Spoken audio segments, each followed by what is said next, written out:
Hi, Tim Conaway, owner of the Conaway Golf Academy in Bradenton, Florida, and here I want to talk to you today about some scoring techniques. Now, not everybody I should say, is going to be able to hit the ball 320 yards like we see on TV.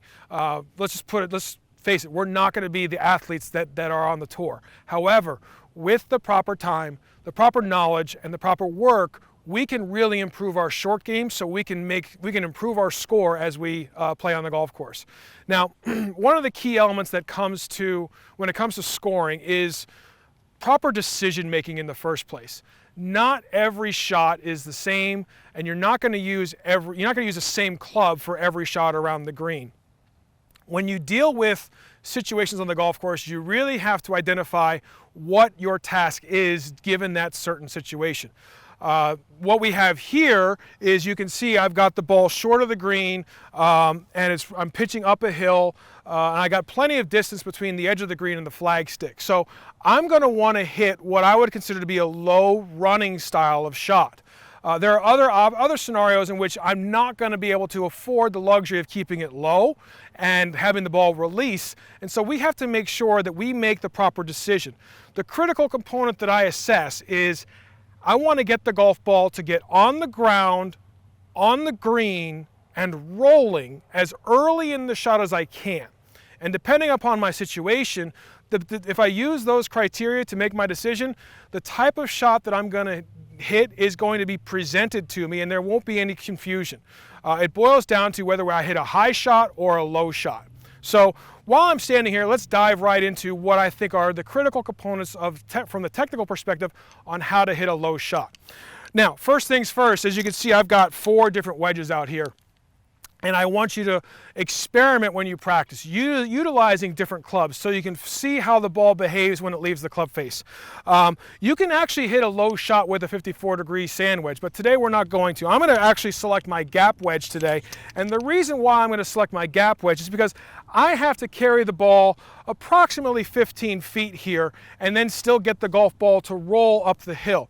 If I take my pitching wedge in making that selection, I'm concerned the ball is going to roll well past the flagstick because I have to carry the ball so far. If I use my sand wedge, the ball's not going to roll out enough, and therefore I'm going to leave myself a nice 7 or 8 footer, which we don't want for par. We want to have those nice tap-ins. So I'm going to lay these other 3 down, and let's talk specifically about some technical elements of hitting the low shot. Number 1, we want to make sure that we're still using the balance of the club, the sole of the club, to interact with the turf. So we're going to set up in a very specific fashion. We're going to raise the heel of the club off the ground like so. This forces us to get our thumbs to point more towards the ground. We call this ulnar deviation with our wrist set, okay? That's a critical component.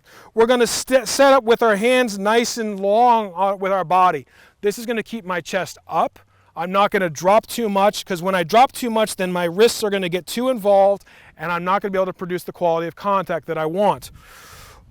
As you can see, I have a very narrow stance. There's not going to be a shift of weight, a shift of pressure like we do in the full swing here. We're trying to create what I like to call a finesse pattern and not a power pattern. So we're trying to hit this ball when the ball is actually not moving quickly off of the club face. All right? So I'm going to keep my stance very narrow. I'm going to have a little more pressure on my left foot.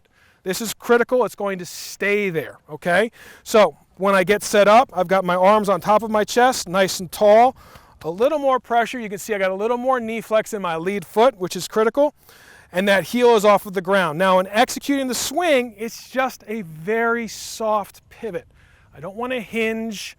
I don't want to wrist back and through, because that hinge adds speed. And remember, I'm trying to hit this ball slowly, not fast. Okay, that's very important.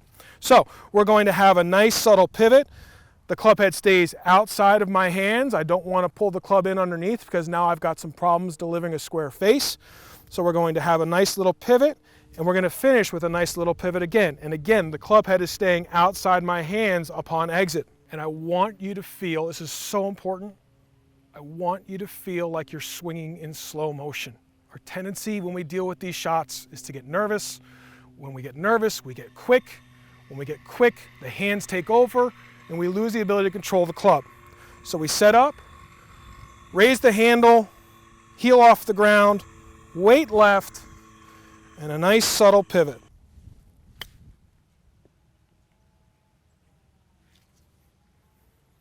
So now that we've experienced what it's like to hit the low shot, which is quite honestly the easier of the two shots. So when you're dealing with decision making, you always want to conservatively work with trying to hit it as low as you can, no matter what the situation gives you. But there are going to be times, unfortunately, where you make a mistake from the fairway and you don't have a choice. Typically, this is when you short side yourself, which means you miss the green on the side the flagstick is located.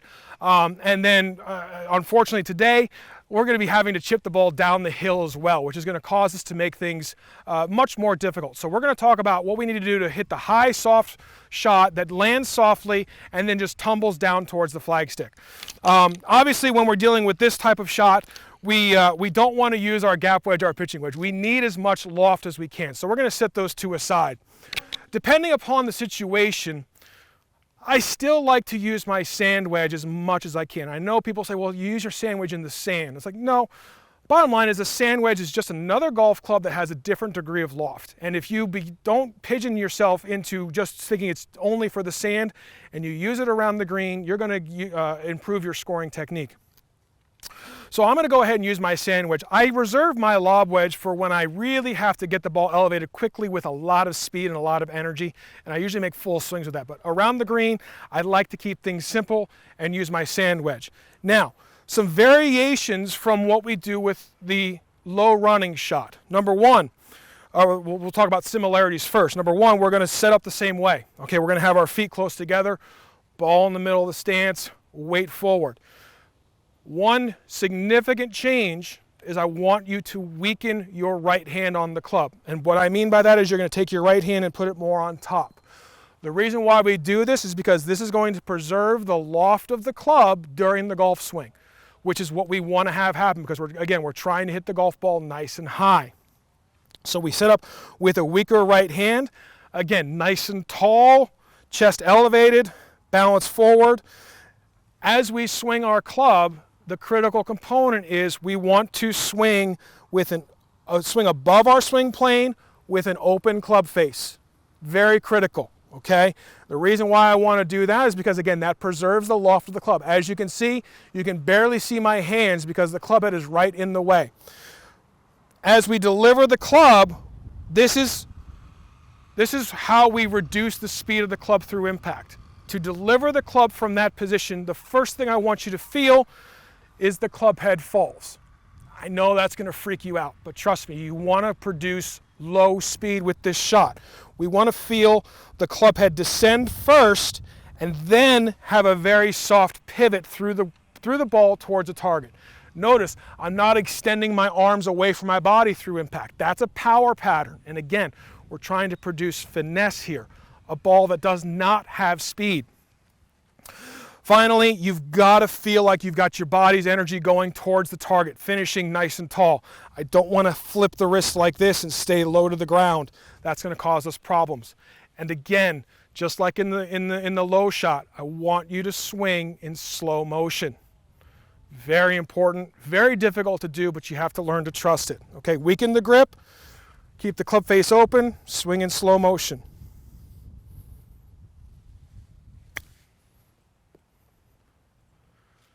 And as you can see, you hit that nice elevated shot. The ball does not have a lot of speed, and it's going to trickle down towards the flag. So now that we've gone through the techniques applied to hitting the high shot and the low shot, we now have to bring that information and knowledge to a playing situation on the golf course. And unfortunately, we're not always going to be dealt with level lies around the green. Here at Heritage Harbor, we've got a lot of undulations around the green, and so we have to adapt a little bit of our technique so we can still execute quality contact and get the ball to release properly, especially on the low shot. So as you can see, I've got this slight inclination that I'm standing on. My my flag is well away from me, so I'm going to definitely hit the low shot. The one change in my application of the golf swing is I'm going to, on purpose and deliberately, in my takeaway, pull the club slightly to the inside, but then I'm also going to make sure I want to follow through outward. Okay, this in to out pattern is going to create the bottom of the swing to match the contour of the ground beneath me. And it's as you can see, when I make my backswing, the club head stays relatively low, but when I swing out to the right, the club head rises quickly. And again, I'm standing on that inclination, which requires that I have a higher exit than an entry point. So we're just going to go ahead and get set up and swing into out. And as you can see, that's going to still produce quality of contact that I want and get the ball to release properly. Now, if I have to unfortunately deal with the opposite, which is very rare, again, what we're going to do, we want to make sure that we have our swing pattern match the slope that we're standing on, the swing geometry, I should say. So I'm going to, on purpose, swing out to in. Okay, and that's going to, again, as I swing out to in, my club head in the backswing is going to be relatively high, and I finish nice and low, and again, that matches the contour that I'm standing on, so I can still get good contact. Now that we've worked all the techniques, it's really important that you practice the right way. And the way I like to prescribe practice time is, if you're going to go work on your chipping technique, or short game, I should say, you want to spend maybe 15% of your time working on technique, and that's it. And it should be a specific element of your technique, but the rest of your time that you're spending to practice, I want you to improvise, I want you to experiment, I want you to explore. And don't be afraid to make mistakes, because in a round of golf, you're never going to have the same shot twice. We shouldn't practice that way. So when you're on your chipping green, just throw golf balls randomly around the spots, pick different targets every time, and experiment with the knowledge that you've gathered, and develop your own skill so you can improve when you're on the golf course.